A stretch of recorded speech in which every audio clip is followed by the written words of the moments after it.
Hi, my name's Grady Risley. I'm a missionary in Mexico. Been down this way about 27 years, and I'm a cult leader. Is it? I just, sorry, Sean. I still can't say it without giggling. Okay, it's Christian ultra libertarians for truth. Visit us at cult.love. Cult.love. Lots of good teaching there. My great bearded brother Sean McCraney, man, he has so much insight, so many things that he brings to light that are difficult to understand, but once they're seen, man, they enhance your faith, your love, and your ability to follow the Spirit. Check it out, cult.love. As I said, I'm a missionary in Mexico, and there's some things that we've got to come to and under. Okay, before I go any further, I just going to stop the video again. And I just realized I can't keep doing this. I've probably started this video 150 times. Okay? What you see, my friends, is what you get. I just dug a wedgie out of my butt. Yes, I did. And, as I mentioned, I'm a missionary in Mexico. Right now in this house, I have my wife, 5 kids, 2 grandkids, 10 people we're caring for. We run like a nursing home and really a hospice. Okay, workers altogether. There's more than 20 people behind me. Okay, and you're going to hear Rebecca throw her walker across the room because Lena called her ugly. I can't keep all the background noise out. I can't keep all the slamming out. I'm going to be hitting my desk and shaking this video. Please just realize I'm not a video producer, okay? And I can't keep stopping it every time I hem, haw, or mistake. What you see is what you get, my friends. And it is going to be what it's going to be. There's going to be lots of cuts in this. And when there's a cut, I'll guarantee you 90% of the time, it's going to be because I had to go help somebody on or off a toilet. I had to lay down the legless man that we're caring for. We call him Legless Pooch, and he loves it. We stick old boots. We got him cowboy boots. He's a cowboy, and he was so upset. Okay, I digress a little bit. Bear with me. He was so upset because he loved cowboy boots. That was his big thing. Okay, he loved his cowboy boots. Well, he had both legs amputated due to diabetes. So he was all upset one day, and he's all, oh, I don't know what, my boots, my boots, my boots. I told him, you know what, you just need to get over it, Buttercup. You're alive, everything's here. I said, you know what, just sit here. I went down to the store, I bought him a pair of boots and brought him and stuck him up on his stumps. Happiest that guy's ever been, man. You should have seen the smile on his face, just ear to ear, okay? That's the beauty of what we're doing, and we love it. And hey, that's what we do. That's who we are. Okay, so you're going to hear all this in the background, and you're going to get all this. Oh, me. Hey, I got to try to tame this thing on my face, right? And so I like touching my beard. I mean, come on.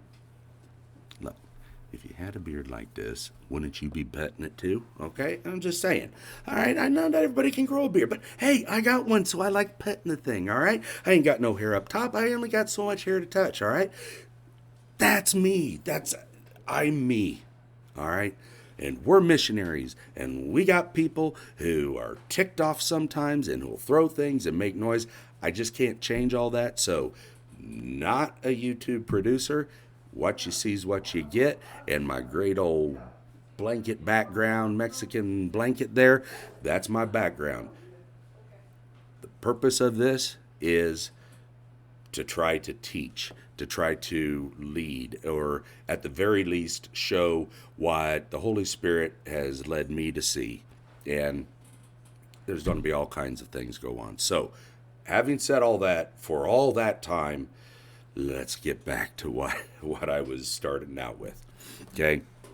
I was talking to Sean a while ago, and he asked if I would be willing to do some videos that kind of show my point of view and where the Spirit's led me and some things He's shown me in the Word. And at first, I resisted it. I wasn't really too interested. Well, it's not I wasn't interested. It's that I've just never done it before. I've never made videos other than the 150 some odd attempts I've made before. I'm keeping this one. I'm keeping this one. I'm keeping it. Okay. So, without further ado, let's get into what I want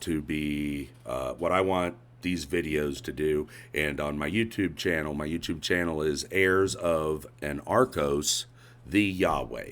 Okay? And don't try to spell Yahweh. Yahweh is in Hebrew on the channel. So if you should be to it if you just put Heirs of An-Archos. But hey, if you're watching this on YouTube, you're already here. Welcome, please say hi, and subscribe so that I can get enough people that I can put more than a 15-minute video up. All right, so let me try to calm Hammy down here a little. Bring this back down a notch or two. All right. So I want this channel to be edifying. These videos in this channel is not for people who want to be told the truth. Yes, you heard me right. This channel is not for people who want to be told the truth. This channel is for people who are seeking truth, and I want to try to help in that manner. I want to try to help understand things that are difficult to understand, particularly in the Bible. But please understand that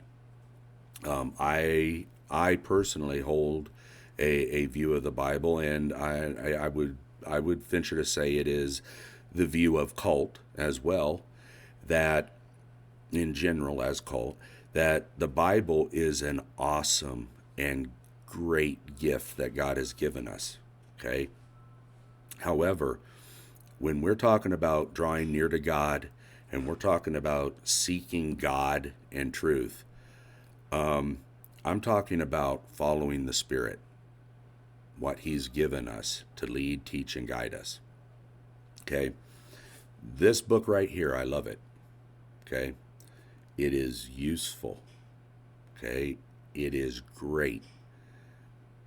The only thing that we forget is this book was not written to, by, or for us. It was written to, by, and for a particular group of people at a particular time to teach them in their particular culture and with their particular worldview what God wanted of them then. Okay? It is very useful. But its only use is in where the Spirit will lead you in understanding and comprehension of it today. When we think of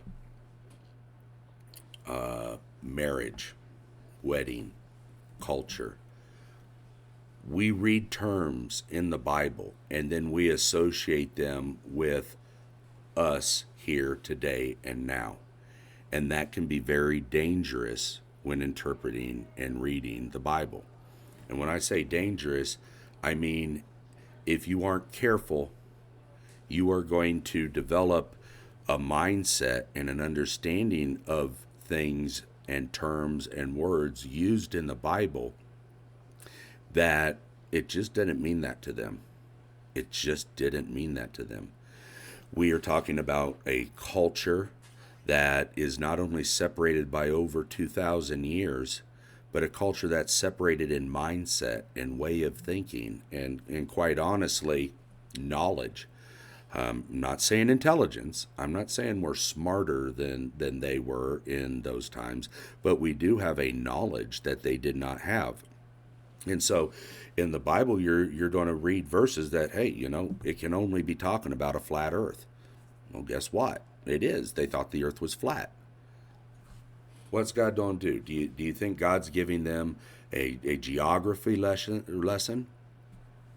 God could care less what they thought about the shape of the earth. Okay? He was more interested in the condition of their hearts, of their minds, of their souls. Okay? The Bible is not a history of the world text. The Bible is a theological text, and it is meant to teach them then about their Creator God. If we do not understand what them then thought, when we read something that was written to them then, and we apply our culture, understanding, and knowledge to it, we're going to miss it. We're just going to miss it. So, what I would like to do with this channel and where I'm going with it is not here to teach you truth. I'm here to help you understand things about this book, particularly in these videos. There's going to be other videos with other themes in that, but my purpose for these videos here is to teach you and show you what this book means with certain things it says, so that the Spirit can lead and guide you as you are reading this book or in any other aspect of your life when you're applying it. Okay? So, to give you one real quick example, real quick before I go on, there's going to be some cuts and whatnot that are just mandatory because I have to keep each individual video under 15 minutes, and I'm not great at this editing or any of that, so I'm about no more than 15 every 15 minutes. I'm going to be stopping at the minimum so that I can put that video up on my YouTube, and I'll go back. It should be, or probably will be, the whole video will probably be put up in cult.love in itself in one way or another in its entirety. But for the sake of YouTube, I have to keep them under 15 minutes each one. So I'll be cutting and breaking, and I'll try to arrange them where they make some kind of sense. But hey, I don't make a lot of sense to myself a lot of times. So, but anyways, moving on. That's the purpose of this video. That's the purpose of these videos particularly, is to give you some insight and understanding on things that are often misunderstood in the Bible because of their context, or their context is misunderstood, and even their meaning in many cases is just not comprehended because of the separation in culture and because of the different ideas that we have, and words have changed and understandings have changed. To give you one real quick example of that. 120 years ago, a pastor could stand up behind the pulpit and say, Jesus Christ, he went to the wedding and he turned the water into wine. Jesus was so gay. If you heard a pastor say Jesus was gay today, you'd probably flip your lid, man. You're saying Jesus was gay. How can you say Jesus was gay? Well, 120 years ago, the application, the understanding, and the actual definition of the word gay was different than what we think and apply it to and think of the word gay now. Okay? And gay means homosexual now, but it really doesn't. Gay actually means happy, go lucky, joyful, yeah. Well, Jesus was gay. Sorry. Just because we misinterpret or we misapply a word doesn't mean that it didn't mean something that was true. And a lot of times we do the same thing when we're talking about things that are in the Bible. We have a false understanding of many verses, or at the very least an incomplete comprehension of what is being said, because we aren't from the culture, and the best we can possibly do is empathize with their culture. And so this channel is designed, and these videos, particularly these videos, are designed to help us empathize with who the Bible was written to so that we can understand what they're talking about. All right. Going to pause it here, and I'll pick it up in no time for you, but it's going to be a whole different video in YouTube. Love you. Catch you later. Agape on, brothers and sisters.